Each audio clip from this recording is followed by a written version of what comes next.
Welcome back. As we approach halfway through South African pre-colonial history, please be reminded to subscribe. This channel will go into much detail during the actual colonial period. But to have an understanding of some of the current challenges and historical events, we need to have a picture of how South Africa and her people were before Jan van Riebeeck arrived. With that out of the way, let's talk about Bantu people in South Africa before the 1600s. It's fascinating how this term Bantu helps trace movements of people and cultures like a giant family reunion across centuries. It really is many ethnicities, all stemming from a common ancestor. Bantu itself simply means people in many languages like isiXhosa and isiZulu. So Bantu migrations are not just a single mass movement, but hundreds of diverse groups linked to this ancient linguistic heritage.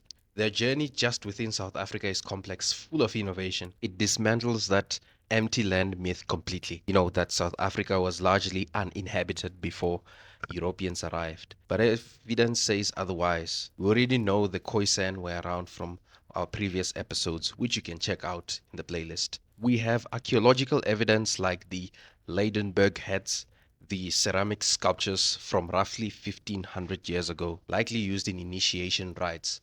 They represent some of the earliest African art in the region long before European contact. Holding a piece of history, seeing the artistry and cultural expression predates the colonial narrative. We won't just talk about artifacts only.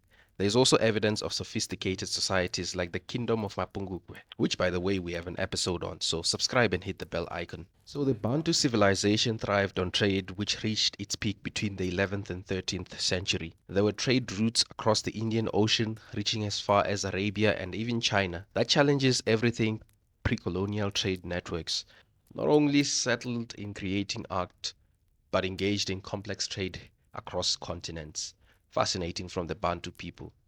But what drove their expansion into southern Africa in the first place? Because remember, this episode is contextual to pre-colonial South Africa, not necessarily the rest of the continent. Firstly, it was gradual, unfolded over centuries, likely spurred by the development of agriculture 4 to 5,000 years ago. Imagine generation after generation adapting to new environments, interacting with existing populations along the way. It's an incredible journey, sometimes climbing up mountains and climbing down mountains, having to go all the way back to collect things because they were just too much to carry with one trip up the mountain. It's important to remember each group that eventually made it to South Africa had its own story, motivations, and ways of adapting. Recent genomic analysis support what's called the late split theory, suggesting that Bantu people didn't head south directly. They firstly moved across the equatorial forests before splitting into groups migrating eastward and southward. So their journey to South Africa was a winding one, shaped by the environment. As they settled, they went a monolithic group. They had distinct identities and cultural practices. You have the Nguni, which includes well-known groups like the Xhosas, Zulus, Swatis, and Debeles. Then you've got the Sutus, with Northern Sutu, Southern Sutu, and Setswana. Then you've got some minority languages as well. Let's not forget the Venda, known for their artistry and agricultural practices in mountainous regions, and the Tsonga primarily, who occupy the eastern parts of the country. A huge diversity stemming from a common ancestor thousands of years ago, yet each group forging its own identity within South Africa. These people developed intricate systems for managing land and resources, showcasing their adaptability to the South African environment. If you've always associated the Bantu culture with cattle, you might ask, how did that factor into their lives just beyond a food source?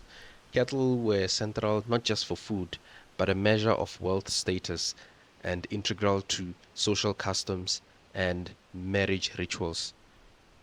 If you are South African, you would know something called Magadi or Lobola, for example. Their homes had distinctive architectural styles. Housing reflects their culture and the environment they inhabited. The Nguni often built beehive houses, those circular structures made from long poles and thatched with grass. These sound incredible. You find them a lot in nature reserves as well as in modern South Africa. It's striking how the Rondaville common in South Africa today echoes those early housing styles, enduring a legacy of Bantu migrations. Both the beehive and the Conan cylinder styles eventually gave way to the rondavel, a blending of architectural traditions over time. Trade was crucial. Trading centers like Mapungu Beer connected different regions, facilitating the exchange of goods like ivory, tortoise shell, and gold. These networks even stretched across the Indian Ocean, connecting them with traders from Arabia and China. Imagine Mwebu, a melting pot of languages, customs, and exotic goods. It was a vibrant hub of economic activity and cultural exchange, drawing people from diverse backgrounds. The sorts of goods they were trading depended on the region and the resources.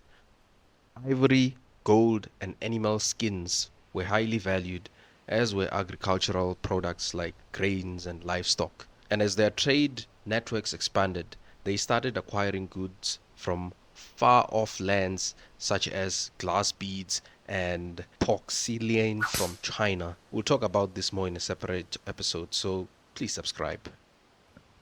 This sadly brings up the darker side of history. The demand for slaves from Arabia and beyond fueled the slave trade, turning a system of exchange into one of exploitation and tragedy. It's a sobering reminder that even within societies that achieved great things, there were systems of injustice. It makes me wonder how historians pieced together such a complex history, especially with limited written records. Oral histories became crucial.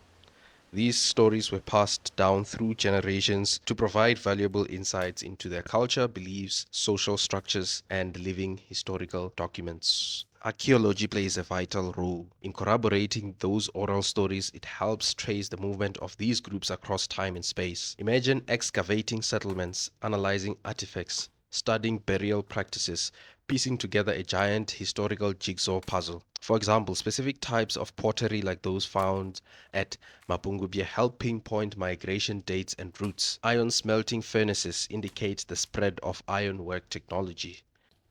When it comes to genetic analysis, it has revolutionized our understanding. By comparing DNA, we can trace ancestry, map migrations, identify periods of intermixing. Our genes carry stories of our ancestors and journeys. Geneticists provided strong support for the late split theory we discussed earlier. As Bantu people expanded, they often intermixed with existing populations. This wasn't just cultural, it left a mark on their genes. So Bantu people weren't just replacing existing groups, but blending with them, creating new lineages. And what's intriguing, this intermixing might have been beneficial. Studies show that by interbreeding with local populations, they acquired genetic variations that help them to adapt to new environments and resist diseases. Well, if you ask me personal, I don't think that was intentional. But anyways, embracing diversity wasn't just a social good. It was a key to their survival. Well, not that they knew about this, but that's a personal opinion. Human history is shaped not just by conflict, but also cooperation and exchange. In the case of Bantu migration, that exchange, both cultural and genetic, played a crucial role in shaping the people and the region we know today. We've covered so much, and it feels like we've just only scratched the surface. Before we map out the specific routes of their journeys within South Africa and talk about the challenges they faced and how their arrival transformed the regionals, landscape, and cultural practices, I would encourage you to subscribe because we have more content lined up for you. So do the right things and hit the bell icon. One major route seems to have followed the eastern coastline, moving down from present day Mozambique into what is now known as KwaZulu-Natal. This route likely appealed to the groups like Nguni who depended on cattle heading. The coastal plains would have provided ample grazing. There were other routes besides this coastal path, though. Some groups, especially those focused on agriculture, might have had or might have favored inland routes, following river systems like the Limpopo River. Carrying seeds and tools, gradually navigating inland, seeking fertile land were criteria in the selection of these routes. The area around the Limpopo River seems to have a major draw, attracting groups like Setswana and the people of Favenda. This region often offered a combination of fertile soil, access to water, and a relatively mild climate, which is hot today, by the way, perfect for agriculture back in the day. Sounds like it's a prime location, but I'm also thinking about the challenges they might have faced. It couldn't have been easy, especially over vast distances. Remember back in the days they had no cars to transport them. Imagine traversing those distances on foot, carrying possessions, facing unpredictable weather because, well, there was no weather channel at that time, and facing unfamiliar terrain. It speaks to the strength and determination of those migrants and their interactions with the people they encountered, especially groups like Khoisan, already present in South Africa at the time. Speaking of which, the interactions with Khoisan are some of the most fascinating aspects to unravel. We can't simply categorize them as peaceful or conflict ridden. They might have been peaceful and cultural exchange, sharing of knowledge about farming, tool making, perhaps even language. But competition for resources like land and water would have also led to tension and conflicts. You'd imagine there were also instances of intermarriage and assimilation blurring those cultural lines. And remember those genetic studies? Yeah, they provided evidence of this intermixing, showing that the Bantu people didn't always displace existing groups but often blended with them, creating new cultural and genetic lineages. It's a story of human connection as much as it is about migration. The arrival of Bantu people transformed the cultural landscape in profound ways.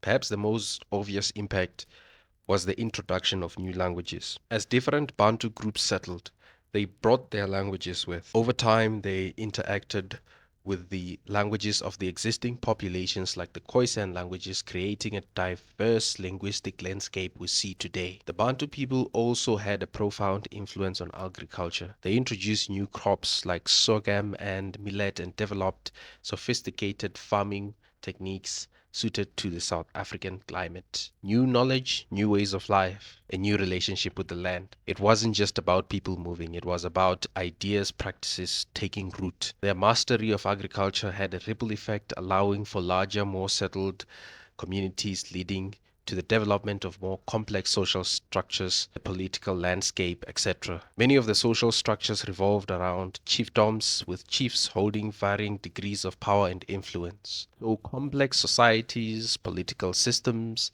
it challenges the oversimplified narratives we sometimes hear about pre-colonial South Africa. The Bantu people's influence on art, music, spiritual belief were vast. I'm just thinking about the Leidenberg heads.